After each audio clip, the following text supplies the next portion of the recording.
ಪೂಜ್ಯ ವೀರೇಶ್ವರ ಶಿವಾಚಾರ್ಯ ಮಹಾಸ್ವಾಮಿಗಳು ಹುನಗುಂದ ಮಠ ಧಾರವಾಡ. ಕಿತ್ತೂರು ಚೆನ್ನಮ್ಮನ ವಿಜಯೋತ್ಸವ 23ನೇ ದಿನಾಂಕದಂದು. ಈ ವಿಜಯೋತ್ಸವ ನಿಮಿತ್ತವಾಗಿ ಚೆನ್ನಮ್ಮ ತಾಯಿಯನ್ನು ವಿಜಯೋತ್ಸವದ ನಿಮಿತ್ತವಾಗಿ ಎಲ್ಲರೂ ಮೆರವಣಿಗೆ ಮಾಡ್ತಾರೆ, ಉತ್ಸವ ಮಾಡ್ತಾರೆ. ಆದ್ರೆ ನಮಗೆ ಅನಿಸಿದ ಮಟ್ಟಿಗೆ ಚೆನ್ನಮ್ಮ ತಾಯಿಯ ಸಂಕ್ಷಿಪ್ತ ಪರಿಚಯ. ಚೆನ್ನಮ್ಮ ತಾಯಿಯ ಜನನ ಕೊಟ್ನೂರು ಜಂಬಿಗೆಯಲ್ಲಿ, ಆದ ನಂತರ ತವರು ಮನೆ ಕಾಗತಿಯಲ್ಲಿ ಬಾಲ್ಯ ಯೌವನ ಎಲ್ಲ ವಿದ್ಯೆಗಳನ್ನು ಕಲ್ಕೊಂಡು ಶಬ್ದವೇದ ವಿದ್ಯೆಯನ್ನು ಸಹಿತ ಪಾರಂಗತ ತಾಯಿ.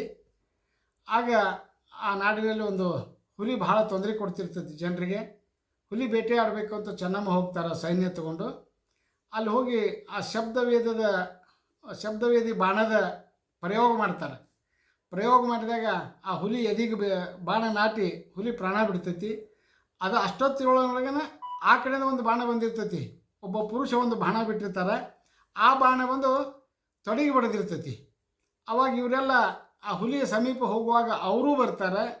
ಅವರು ಬಂದು ನೋಡ್ತಾರೆ. ಅಜಾನುಭಾವು ಶೂರ ಧೀರ ವೀರ ಆಗಿರ್ತಕ್ಕಂಥ ತರುಣ ಮಹಾರಾಜ ಬರ್ತಾನೆ. ಅವರೇ ಮಲ್ಸರ್ಜ ದೊರೆಗಳು, ಕಿತ್ತೂರು ನಾಡಿನ ಮಲ್ಸರ್ಜ ದೊರೆಗಳು. ಅವ್ರು ಬಂದು ಆ ಸೈನಿಕರು ನೋಡ್ತಾರೆ. ಚೆನ್ನಮ್ಮ ತಾಯಿ ಪುರುಷ ವೇಷದಲ್ಲಿ ಚೆನ್ನಮ್ಮ ತಾಯಿ ಇರ್ತಾರೆ, ಅವ್ರನ್ನೂ ನೋಡ್ತಾನೆ, ಹುಲಿಯನ್ನು ನೋಡ್ತಾನೆ. ಅಲ್ಲಿ 2 ಬಾಣ ಬಿದ್ದಿದ್ದವು. ಹಾಗಾದ್ರೆ ಈ ಬಾಣ ಯಾರ್ದು ಅಂತ ನೋಡಿದಾಗ ಅದು ಎದೆಗೆ ನಾಟಿದ್ದು ಚೆನ್ನಮ್ಮನ ಬಾಣ, ತೊಡೆಗೆ ಬಿದ್ದಿದ್ದು ತನ್ನ ಬಾಣ ಅಂತಂದಾಗ ಅಲ್ಲೇ ರಾಜ ಒಪ್ಕೊತಾರೆ. ಇದು ಅವ್ರ ಬಾಣದಿಂದಲೇ ಹುಲಿ ಸತ್ತೈತಿ ಅಂತ ಒಪ್ಕೊಂಡು ಈ ಹುಲಿಯನ್ನು ನೀವು ಒಯ್ಬೋದು ಅಂತಾರೆ. ಆಗ ರಾಜ ಆ ಚೆನ್ನಮ್ಮ ತಾಯಿಗೆ ಮನಸ್ಸು ಸೋಲ್ತಾರೆ. ಇಂಥ ಧೀರ ರಾಣಿ ನಮ್ಮ ಅರಮನೆಗೆ ಬಂದರೆ ಭಾಳ ಚಲೋ ಆಕ್ಕತಿ ಅಂಥೇಳಿ ಶಾಸ್ತ್ರೋಕ್ತವಾಗಿ ಮದುವೆ ಮಾಡಿಕೊಂಡು ಕರ್ಕೊಂಡು ಹೋಗ್ತಾರೆ. ಅವಾಗ ಚೆನ್ನಮ್ಮ ಗಂಡನ ಮನೆಗೆ ಹೋದ್ಮೇಲೆ, ಅಂದರೆ ಕಿತ್ತೂರು ದೊರೆಗಳ ಮದುವೆಯಾಗಿ ಕಿತ್ತೂರು ನಾಡಿನ ದೇಶಗತಿಗೆ ಬಂದಾಗ ಅಲ್ಲಿ ಭಾರಗಳನ್ನು ಚೆನ್ನಮ್ಮನೇ ನೋಡ್ಕೊತಾರೆ. ರುದ್ರಮ್ಮ ತಾಯಿಯ ಅರ್ಧ ಭಾರ ಕಡಿಮೆ ಮಾಡ್ತಾರೆ. ಮಲ್ಸರ್ಜ ದೊರೆಗಳಿಗೆ 75% ಸಪೋರ್ಟ್ ಮಾಡ್ತಾರೆ. ಎಲ್ಲ ರೀತಿಯ ಸಹಕಾರ ಕೊಟ್ಟು ಆ ಜನರನ್ನು ಸುಶಿಕ್ಷಿತವಾಗಿ ಬಾಳಬೇಕು, ಸುರಕ್ಷಿತವಾಗಿರಬೇಕು, ಧರ್ಮದಂತ ನಡಿಬೇಕು ಅಂಥೇಳಿ ತಾವು ಧರ್ಮದಂತ ನಡೆದು ಎಲ್ಲರನ್ನೂ ಧರ್ಮದಂತ ನಡೆಸ್ತಾರೆ ಚೆನ್ನಮ್ಮ ತಾಯಿ. ಚೆನ್ನಮ್ಮ ತಾಯಿಯಲ್ಲಿ ಶೌರ್ಯ, ಧೈರ್ಯ, ಸೂರ್ತನ, ಕರುಣೆ, ಕಕ್ಲಾತಿ ಎಲ್ಲವೂ ಇತ್ತು. ಆ ಎಲ್ಲವನ್ನು ಉಪಯೋಗ ಮಾಡಿ ರಾಜ್ಯವನ್ನು ಭಾಳ ವಿಜೃಂಭಣೆಯಿಂದ ತೊಗೊಂಡು ಬೆಳೆಸ್ತಿರ್ತಾರೆ. ಅಷ್ಟೊತ್ತಿಗೆ ಒಂದೊಂದು ಘಟನೆಗಳು ನಡೀತಾವೆ. ಚೆನ್ನೈ ಕಟ್ತಿದ್ರು. ಕಟ್ಟಿ ಗ್ರಾಮದಲ್ಲಿ ಕುದುರೆ ಕಟ್ಟುವ ಜಾಗ. ಒಂದು ಸಲ ಅದನ್ನೆಲ್ಲ ವೀಕ್ಷಣೆ ಮಾಡಬೇಕಂತ ಹೋಗಿ ಭಾಳ ಬಿಸಿಲು ಇರೋದ್ರಿಂದ ಮಾವಿನ ಗಿಡದ ತೋಪಿನಲ್ಲಿ ನೆರಳಿಗೆ ಸ್ವಲ್ಪ ವಿಶ್ರಾಂತಿ ಮಾಡ್ತಿರ್ತಾರೆ. ಸೈನಿಕರು ಆ ಕಡೆ ಈ ಕಡೆ ಹೋಗ್ತಿರ್ತಾರೆ. ಅಂದರೆ ಈ ಮಾತು ಯಾಕೆ ಹೇಳ್ತೀವಿ ಅಂದರೆ ತಾಯಿಯಲ್ಲಿ ಎಂಥ ಕರುಣೆ ಇತ್ತು ಅನ್ನೋದಕ್ಕೆ. ಆಗ ಅವರು ವಿಶ್ರಾಂತಿ ಮಾಡುವಾಗ ಆ ಕಡೆಯಿಂದ ಒಬ್ಬ ರೈತ, ಕಡುಬಡುವ ರೈತ ಊಟ ತಂದಿರ್ತಾನೆ. ರೊಟ್ಟಿ ತಂದು ಪಲ್ಯ ಇರೋದಿಲ್ಲ, ಮಾವಿನಕಾಯಿ ನೆನಪಾಗ್ತೈತಿ. ಒಂದು ಕಲ್ಲು ತಗೊಂಡು ಜೋರಾಗಿ ಮಾವಿನ ಗಿಡಕ್ಕೆ ಒಗಿತಾನೆ. ಅದು ಮಾವಿನಕಾಯಿಗೆ ಬೀಳಲಾರ್ದ ಬಂದು ಚೆನ್ನಮ್ಮ ತಾಯಿ ಹಣೆಗೆ ಬೀಳ್ತೈತಿ. ಹಣೆಗೆ ಬಿದ್ದಾಗ ಆ ಕಲ್ಲಿನ ತಾಗಿದ್ದಕ್ಕಾಗಿ ರಕ್ತ ಬರ್ತೈತಿ. ಚೆನ್ನಮ್ಮ ಎದ್ದು ಕುಂದಿರ್ತಾರೆ. ಆವಾಗ ಸೈನಿಕರಿಗೆ ಸನ್ನೆ ಮಾಡ್ತಾರೆ, ಓಡಿ ಬರ್ತಾರೆ. ಅವರು ಏನಿದು ಗಾಬರಿಯಾಗಿ ಎಲ್ಲರೂ ಆ ಕಡೆ ಈ ಕಡೆ ಹುಡುಕಾಡ್ತಾರೆ. ಆ ರೈತ ಸಿಗ್ತಾನೆ. ಅವನ್ನ ತಂದು ಚೆನ್ನಮ್ಮನ ಮುಂದೆ ನಿಲ್ಲಿಸ್ತಾರೆ. ಅವ್ವ ಏನು ಶಿಕ್ಷೆ ಅಂತಾರೆ. ತಾಳ್ರಪ್ಪ ಅಂತಾಳೆ. ಸಮಾಧಾನದಿಂದ ತಾಯಿ ಕೇಳ್ತಾಳೆ, ಯಾಕಪ್ಪ ಕಲ್ಲು ಹೋಗದಿ ಅಂತಾಳೆ. ಅಷ್ಟೊತ್ತಿಗೆ ಆ ಮನುಷ್ಯ ಹತ್ತು ಬಿಟ್ಟಿರ್ತಾನೆ. ಹತ್ಕೊಂತ ಬಂದು ಮೈಯೆಲ್ಲ ಬೆವರಾಗಿ ನಿಂತ ನಡಗ್ತಾನೆ. ಅವು ಹೇಳ್ತಾನೆ, ಯವ್ವ ನಾನು ಕಲ್ಲು ಒಗಿಬೇಕಂತ ಒಗ್ದಿಲ್ಲ ಯವ್ವ, ನಾನು ಹಸಿವಾಗಿತ್ತು, ಊಟ ಮಾಡ್ಬೇಕಂತಂದೆ, ರೊಟ್ಟಿಗೆ ಪಲ್ಯ ಇದ್ದಿಲ್ಲ, ಒಂದು ಮಾವಿನಕಾಯಿ ಕಡ್ಕೊಂಡು ತಿನ್ನಬೇಕು ಅಂತ ಒಂದು ಕಲ್ಲು ಹೋಗದೇನೆ ಹೊರತು ಮತ್ತೇನಿಲ್ಲವ ಅಂತ ಕೈ ಮುಗಿತಾನೆ. ಚೆನ್ನಮ್ಮ ಗಾಬರಿ ಆಗಿಬಿಡ್ತಾಳೆ. ಇಂಥ ಬಡತನ ಇನ್ನೂ ನನ್ನ ರಾಜ್ಯದೊಳಗೆ ಐತಾ ಅಂಥೇಳಿ ತಾನು ಕುಂತಿದ್ದ ಹೊಲನ ಅವನಿಗೆ ಉಮ್ಳಿ ಕೊಟ್ಟರು ಅಂತ ಇತಿಹಾಸ ಹೇಳ್ತಾರೆ. ಎಷ್ಟು ಎಕರೆ ಕೊಟ್ಟಿದ್ದಾರೆ? 8 ಎಕರೆ ಅಂತ ಹೇಳ್ತಾರೆ. 8 ಎಕರೆ ಹೊಲ ಕೊಟ್ಟರು ಅವ್ರಿಗೆ ಅಂಥೇಳಿ. ಆ ಪ್ರಕಾರ ಚೆನ್ನಮ್ಮ ತಾಯಿಯಲ್ಲಿ ಕರುಣೆನೂ ಇತ್ತು. ಮತ್ತು ಇನ್ನೊಂದು ಘಟನೆ ನಡೀತೈತಿ. ಬ್ರಿಟಿಷರು ಕೂಡ ಯುದ್ಧ ಮಾಡ್ತಾರೆ. ಯುದ್ಧ ಮಾಡಿ ಆ ಯುದ್ಧದಾಗ ಅವರೆಲ್ಲ ಸೋತು ಓಡಿ ಹೋಗ್ತಾರೆ. ಇನ್ನೂ ಅವಾಗ ತ್ಯಾಕ್ರೆ ಬಂದಿರೋದಿಲ್ಲ. ಮೊದಲು ಸೋತು ಹೋಗ್ತಾರೆ. ಸೋತು ಹೋದಾಗ ಅವರ ಸೈನಿಕರ ಮಕ್ಕಳು ಹೆಂಡ್ರು ಎಲ್ಲ ಇಲ್ಲೇ ಇರ್ತಾರೆ, ಟೆಂಟ್ ಹಾಕದಲ್ಲೇ. ಇವರು ಓಡಿ ಹೋಗಿರ್ತಾರೆ. ಆಗ ಚೆನ್ನಮ್ಮನ ಸೈನಿಕರು ಬಂದು ಹೇಳ್ತಾರೆ, ಅವರು ಇವ್ರು ಸಿಕ್ಕಾರ, ಹೆಂಡತಿ ಮಕ್ಕಳು ಎಲ್ಲ ಸಿಕ್ಕಾರ, ಅವ್ರನ್ನ ಒತ್ತೆ ಆಳಾಗಿ ಇಟ್ಕೊಂಡು ನಮ್ಮ ರಾಜ್ಯ ಬಿಡಿಸ್ಕೊಳ್ಳೋನು ಅಂತಾರೆ. ಅಲ್ಪ ಕರುಣೆ ತೋರ್ತಾರೆ ಅವ್ರ ಮೇಲೆ. ಹಂಗಲ್ಲ, ಬ್ರಿಟಿಷರ ಸೈನ್ಯ ನಮ್ಮ ವೈರಿಗಳು, ಅವ್ರ ಮಕ್ಕಳು ಹೆಣ್ಮಕ್ಳು ನಮ್ಮ ಅತಿಥಿಗಳಪ್ಪ, ಹಂಗೆ ಮಾಡಬಾರ್ದ. ಅದು ನಮ್ಮ ಕನ್ನಡದ ಧರ್ಮ ಅಲ್ಲ, ಅದು ನಾವು ಭಾರತೀಯರು ಹಂಗೆ ಮಾಡಬಾರ್ದು ಅಂಥೇಳಿ ಚೆನ್ನಮ್ಮ ತಾಯಿ ಅವ್ರನ್ನ ಕರೆದು ಆತಿಥ್ಯ ಮಾಡಿ ಅವ್ರ ಊರಿಗೆ ಅವ್ರನ್ನ ಕಳಿಸಿದ್ರು ಅಂತ ಹೇಳ್ತಾರೆ.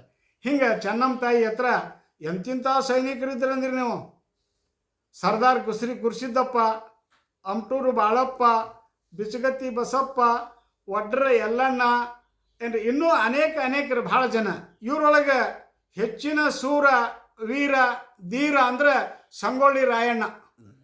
ಸಂಗೊಳ್ಳಿ ರಾಯಣ್ಣ ಅಂತಂದ್ರೆ ಚೆನ್ನಮ್ಮಗ ಪ್ರೀತಿಯ ಪುತ್ರ ಏನ್ರಿ. ಅವರೆಲ್ಲರೂ ಕೂಡಿ ಚೆನ್ನಮ್ಮಗೆ ಅಂಗರಕ್ಷಕರಾಗಿರ್ತಕ್ಕಂಥ ಸರ್ದಾರ್ ಗುರ್ಸಿದ್ದಪ್ಪ, ಅಮಟೂರು ಬಾಳಪ್ಪ ಇವರೆಲ್ಲ ಇರ್ತಾರೆ. ಹೊರಗೆ ಎಲ್ಲವನ್ನೂ ನೋಡ್ಕೊಳಕ್ಕೆ ಅಂತ ಸಂಗೊಳ್ಳಿ ರಾಯಣ್ಣ ಹೊರಗಿನ ಎಲ್ಲವನ್ನು ಕಂಟ್ರೋಲ್ ಮಾಡ್ತಿರ್ತಾನೆ. ಕ್ರಾಂತಿವೀರ ಸಂಗೊಳ್ಳಿ ರಾಯಣ್ಣ.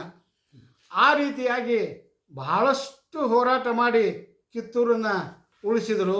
ಕಿತ್ತೂರು ಅಷ್ಟೇ ಉಳಿಸಲಿಲ್ಲ, ಚೆನ್ನಮ್ಮ ಕನ್ನಡಿಗಳಾಗಿ ಬರೀ ಕನ್ನಡಿಗರಿಗಾಗಿ ದುಡಿಲಿಲ್ಲ, ನನ್ನ ಜಾತಿಯವ್ರಿಗೆ ಅಷ್ಟೇ ಒಳ್ಳೇದಾಗಲಿ ಅನ್ನಲಿಲ್ಲ.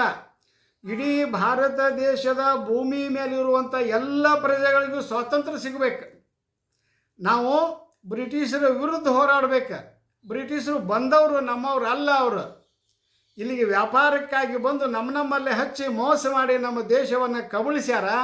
ಅವರಿಂದ ನಮ್ಮ ದೇಶವನ್ನು ಉಳಿಸ್ಕೋಬೇಕು, ನಾವು ಸ್ವಾತಂತ್ರ್ಯರಾಗಬೇಕು. ನಮ್ಮ ಭಾರತ ದೇಶದ ಪ್ರಜೆಗಳ ಎಲ್ಲರೂ ಸ್ವತಂತ್ರರಾಗಿ ಬದುಕಬೇಕಂತ ತನ್ನ ಪ್ರಾಣವನ್ನು ಲೆಕ್ಕಿಸದೆ ತನ್ನ ಪ್ರಜೆಗಳಿಗಾಗಿ ತಾನು ಹೋರಾಟ ಮಾಡ್ತಾ ತ್ಯಾಕರೆ ನನ್ನ ಯುದ್ಧದೊಳಗೆ ತ್ಯಾಕರೆ ನನ್ನ ಕೊಲ್ತಾರ. ತ್ಯಾಕರೆ ನನ್ನ ಕೊಂದದ ದಿವಸನ ಅದು ನಾಳೆ ವಿಜಯೋತ್ಸವ. ಆ ವಿಜಯೋತ್ಸವದ ನಿಮಿತ್ತವಾಗಿ ಎಲ್ಲರೂ ಚೆನ್ನಮ್ಮನ ಸ್ಮರಿಸ್ಬೇಕು.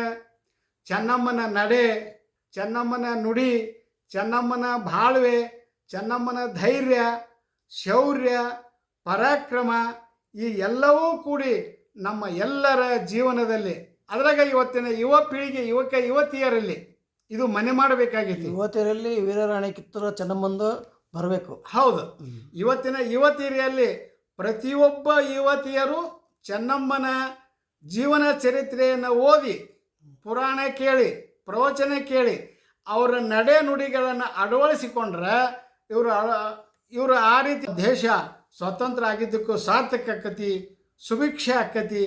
ಯಾವ ಜಗಳ ಜೂಟಿ ಭೇದ ಭಾವ ಏನೂ ಇಲ್ಲದ ಬದುಕಕ್ಕೆ ಸಾಧ್ಯ ಆಕತಿ ಅಂತ ಹೇಳಕ್ಕೆ ಇವತ್ತು ನಾವು ಇಚ್ಛಾಪಡ್ತೀವಿ. ಈ ರೀತಿಯಾಗಿ ಆ ಚೆನ್ನಮ್ಮನ ಜೀವನ ಚರಿತ್ರೆ ಎಲ್ಲರಿಗೂ ಗೊತ್ತಾಗಲಿ, ಎಲ್ಲರೂ ಅವ್ರಂಗೆ ನಡ್ಕೊಳ್ಳಿ ಅಂತ ಹೇಳುವುದೇ ನಮ್ಮ ಆಸೆ. ಎಲ್ಲರಿಗೂ ಆಚರಣೆ ಮಾಡಿರಿ, ಅವ್ರನ್ನ ನೆನಪು ಮಾಡಿಕೊಡ್ರಿ, ಅವರ ನಡೆ ನುಡಿ ನಮ್ಮ ದಾರಿದೀಪವಾಗಲಿ ಅಂತ ಹೇಳ್ತಾ ಮತ್ತೊಮ್ಮೆ ನಮ್ಮ 2 ವಾಕ್ಪುಷ್ಪಗಳನ್ನು ಇನ್ನೊಂದು ಮಾತು ಹೇಳಬೇಕು, ಹೇಳಿದ ತಪ್ಪಾಗಲಿಕ್ಕಿಲ್ಲ.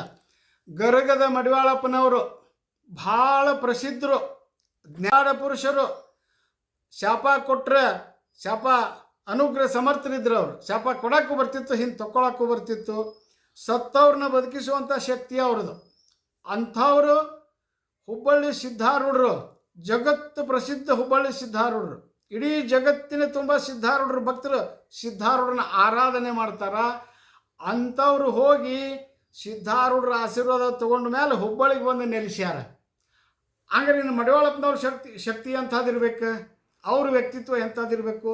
ಅಂಥ ಮಡಿವಾಳಪ್ಪನವರನ್ನು ಕೊಟ್ಟಿದ್ದು ಬೆಳೆಸಿದ ಚೆನ್ನಮ್ಮನ ಕೈ ತುತ್ತು ಎಷ್ಟು ಪವಿತ್ರವಾಗಿರ್ಬೇಕು, ಅವ್ರ ಭಾವನೆ ಹೆಂಗಿರ್ಬೇಕು, ಅವರ ನಡೆ ನುಡಿ ಹೆಂಗಿರ್ಬೇಕು, ಅದನ್ನು ನಾವು ಬಹಳಷ್ಟು ವಿಚಾರ ಮಾಡಿ ಇವತ್ತು ಅವ್ರ ಬಗ್ಗೆ ತಿಳ್ಕೋಬೇಕಾಗೈತಿ ಅಂತ ಹೇಳಿ ನನ್ನ 2 ವಾಕ್ಪುಷ್ಪಗಳನ್ನು ತಾಯಿಗೆ ಅರ್ಪಿಸ್ತೇನೆ.